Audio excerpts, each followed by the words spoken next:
As we move to our franchise focus. That's right, Caleb Williams. Oh, boy. 122 yards. 1 touchdown. Just a 53 passer rating, 16 of 28. And not one you're probably going to want to write home to. Honestly, short of some pretty miraculous throws at the end,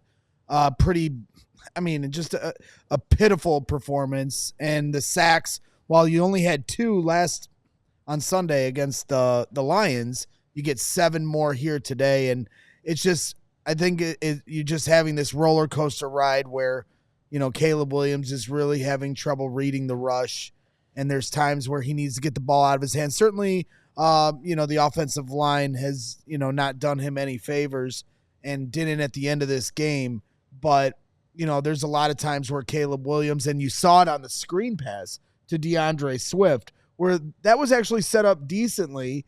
And right, he needed to just slow down a little bit, but everything's so sped up for him at this point that, most of what he's trying to do in the pocket is a lost cause. And you really hate to see it because, there's been a few different string of games where they've put things together and he's started to pick up the pace, statistically. But for the most part, it just has not been a good season, even if some of the stats speak to some positivity. Rags, one of the things that stuck out to me today was when the blitz or someone showed blitz, I don't see Caleb acknowledge it. I just see him running the offense.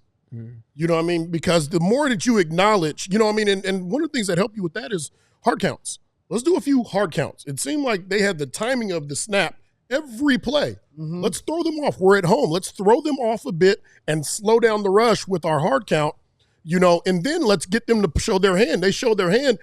I don't know. Obviously, we don't have hot routes built or hot route checks. It's supposed to be built in. But listen, there are routes that beat these type of coverages, and so some of the stuff, you get these routes and he's rushing or he's dropping back, 8, 9, 10 yards trying to avoid the rush doesn't make sense to me. They're showing these guys there should be routes that you should be able to throw that's quick. Something coming across the middle, right? Because you're trying to chuck it deep, coming across. And then to your point, the other point of this too is how many different screen passes did they call when you're talking about not having a hard count? They're reading the snap to where they're almost intercepting the pass multiple times on screen passes. Correct. They're all over it. You can hear on the TV broadcast, they're yelling screen before the ball even comes out of their hand. So they're reading the snap count. They're reading the play.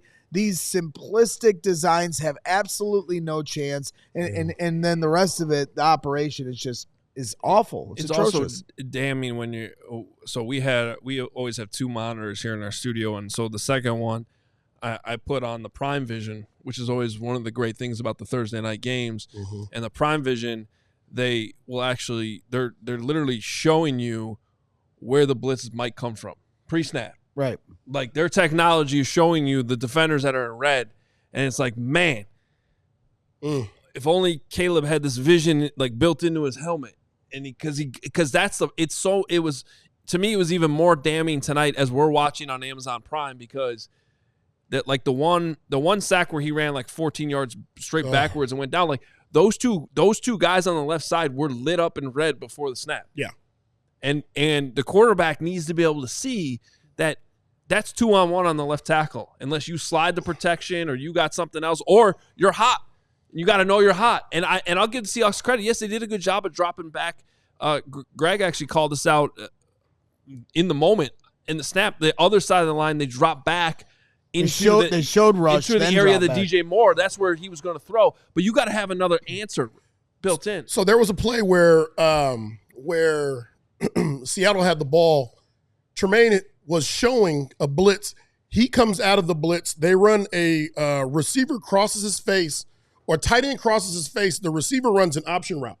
So what they do is, because of they understand where his drop is, as he drops to that hook curl area, the receiver you have one that crosses his face. The receiver pauses and then works away from the zone, which creates the space, enough space that you need to get the ball out, even though we have a blitzer, an extra blitzer coming. There's ways to beat this thing. Yep. You know, that might take a little bit more time, but there are plenty of routes that you can run to beat 5-man, 6-man pressure, or when guys are dropping out, even when they're showing blitz and coming out playing zone. Yeah, and look, I think we're way far away from it being like a lost cause. I still think that this is mostly a young quarterback who's inexperienced. Are there some concerning signs here? Absolutely. Has anything about this season been fair at all to anyone? Really? No. We all silly like the mayor.